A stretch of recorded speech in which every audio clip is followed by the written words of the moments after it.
Hello बच्चों, welcome to bingo man study. तो आज हम शुरू करने वाले हैं बहुत ही मेन टॉपिक है। आपके क्वेश्चन में आपके एग्ज़ाम में हमेशा ये क्वेश्चन पूछा जाता है, तो प्लीज़ इसको अच्छे से समझिएगा। उम्मीद है कि आप लोग पढ़े भी होंगे और शायद आप लोग को आता भी होगा। फिर भी हमने जो एक चार्ट बनाया है क्वेश्चन का, जो कि आपके एग्ज़ाम के लिए बहुत इम्पोर्टेंट है, तो उसके हिसाब से आप इसको एक बार ज़रूर देख लीजिएगा। चलिए तो शुरू करते हैं। यहाँ दिया हुआ है, सिद्ध कीजिए कि √5 एक अपरिमेय संख्या है। अपरिमेय संख्या बोल रहा है कि सिद्ध करना हमें। तो जब भी ऐसा क्वेश्चन आएगा तो सबसे पहले हम क्या करेंगे, इसको परिमेय संख्या मान लेंगे। तो यहाँ पे √5 है, हम लिखेंगे माना √5 एक परिमेय संख्या है। ठीक है बच्चों। अच्छा, परिमेय संख्या होगा तो √5 बराबर हम क्या लिखेंगे, p/q। आप चाहो तो यहाँ लिख सकते हो, जहां p और q कोई पूर्णांक है ना, और q can not equal to 0, यानी q का जो मान है वो 0 के बराबर में नहीं हो सकता। तो बच्चों, अब हम इस क्वेश्चन को आगे बढ़ाते हैं। ये भाग वाला टर्म जब इधर आएगा तो किसमें, मल्टीप्लाई में होगा। तो यहाँ हो जाएगा √5q बराबर क्या हो गया, p। अब यहाँ पे हम एक चीज़ करेंगे, दोनों तरफ वर्ग कर देंगे। वर्ग का मतलब स्क्वायर कर देना। तो हम लिखेंगे दोनों तरफ वर्ग करने पर जब हम वर्ग करेंगे तो ये हो जाएगा आपका √5q का स्क्वायर बराबर p का स्क्वायर। ठीक है, या स्क्वायरिंग बोथ साइड भी आप इंग्लिश में बोल सकते हो। इस रूट से इस √5 के लिए भी स्क्वायर है और q के लिए भी स्क्वायर है। तो इस रूट से ये स्क्वायर मान लो कट गया, इस रूट के लिए सिर्फ, q के लिए नहीं। तो यहाँ क्या हो जाएगा 5 और q का हो जाएगा q² बराबर p²। अब आप ध्यान से देखोगे तो p जो है वो 5 में विभाजित है। लिखेंगे क्या, चूंकि 5 p² को विभाजित करता है, इसलिए 5 p को भी विभाजित करेगा। ठीक है बच्चों। अच्छा, एक चीज याद रखिएगा, यह मेरा इक्वेशन 1 हो गया। ठीक है, अब हम यहां पे मान लेंगे, माना p बराबर 5 के, क्या मान लिया, 5 के। यहां लिख देंगे जहां k कोई पूर्णांक है। क्या है, पूर्णांक है। अब इस जो p का मान है ना, उसको हम समीकरण 1 में रखेंगे। तो उसको हम यहां लिखते हैं p का मान समीकरण 1 में रखने पर। तो देखिए 5q² का तो वैसे ही रहेगा, 5q² बराबर p का मान रख रहे हो तो p का मान 5 के है, और बच्चे यहाँ स्क्वायर है तो यहाँ स्क्वायर देंगे, क्योंकि उसके वैल्यू को हमने किस में रखा, समीकरण 1 में। अब देखिए यहाँ हो जाएगा 5q² बराबर 5 25 k²। ये मल्टीप्लाई में इधर आएगा, डिवाइड में क्या हो जाएगा, यानी तो ऐसे ही काट देते हैं, 5 25, यानी q² बराबर क्या हो गया, 5k²।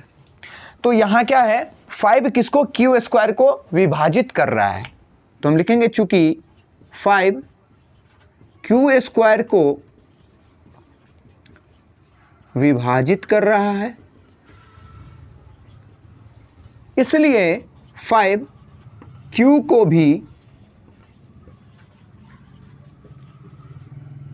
विभाजित करेगा। ठीक है बच्चों। अब यहां पे सबसे मेन टॉपिक आता है जिसे हमें लिखना जरूरी है। अतः हमारे द्वारा की गई कल्पना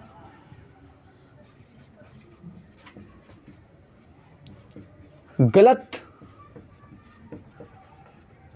साबित हुई, अर्थात √5 एक अपरिमेय संख्या है। ठीक है बच्चों, तो ये आपको लिखना जरूरी है। या अतः इस तथ्य से विरोधाभास उत्पन्न होता है कि हमारे द्वारा की गई कल्पना, जो हमने कल्पना की थी, वो गलत साबित हुई, और इसी प्रकार √5 क्या है, एक अपरिमेय संख्या है। तो ये क्वेश्चन आपके लिए एग्जाम के लिए बहुत इंपॉर्टेंट है, इसमें से कोई एक क्वेश्चन हमेशा पूछता है। तो चलिए दूसरे क्वेश्चन पे चलते हैं। माना कि 3 + √5 एक परिमेय संख्या है। ठीक है, और जब भी परिमेय होगा तो हम ऐसा लिखेंगे 3 + √5 = p/q। अब वो लिख सकते हो जहां p और q कोई पूर्णांक है। क्या है ना? अब देखिए, ये प्लस का है, इधर आएगा तो माइनस का हो जाएगा, या ये प्लस का इधर आएगा तो भी माइनस का होगा। तो हम एक काम करते हैं, जो रूट में उसको इधर ही रहने देते हैं, जो रूट से बाहर है उसको हम उधर लेके चले जाते हैं। तो यहाँ हो जाएगा तो यहाँ क्या बचेगा, √5 बराबर p/q, और माइनस का इधर हो जाएगा 3। अब बोलोगे माइनस का 3 क्यों? क्योंकि यहाँ प्लस का 3 इधर आएगा तो माइनस का, यहाँ कुछ भी नहीं है तो 1 दे सकते हैं, क्योंकि हर संख्या के पीछे एक छिपा होता है। अब हम निकालेंगे √5 बराबर, इसका एलसीएम लेंगे तो q से q cancel, p minus q एक आए q तो 3q। ठीक है, तो हमको देखने को क्या मिल रहा है कि ये एक परिमेय है और ये क्या है, अपरिमेय है। तो हम यहाँ लिखेंगे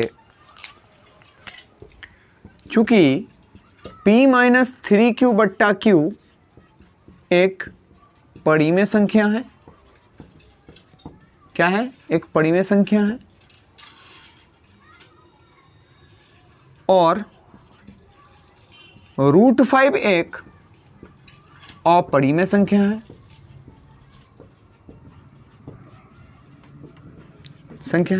तो बच्चों, इसलिए यहां हो जाएगा चूंकि परिमेय संख्या प्लस अपरिमेय संख्या बराबर अपरिमेय ही होता है।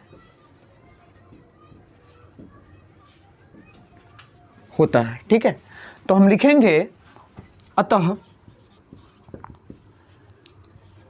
इस तथ्य से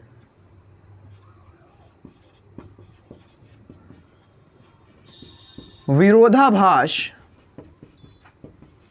उत्पन्न होता है कि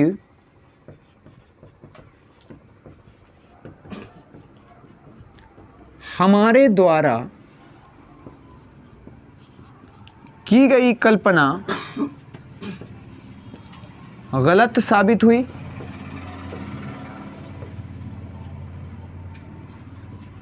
अर्थात 3 + √5 एक अपरिमेय संख्या है। बच्चों, उम्मीद करते हैं कि आपको सब समझ में आया होगा। तो जब भी परिमेय संख्या और अपरिमेय संख्या को हम बराबर करते हैं तो वो क्या होता है, अपरिमेय ही बनता है। तो बच्चों, इस क्वेश्चन में आपको कोई डाउट नहीं होगा। इसी तरह से और भी क्वेश्चन है जिसको आप खुद से सॉल्व कीजिए। अगर किसी क्वेश्चन में आपको प्रॉब्लम है तो प्लीज़ कमेंट कीजिए, ताकि हम आपके क्वेश्चन को और भी अच्छे से सॉल्व करने की कोशिश करें। Thank you.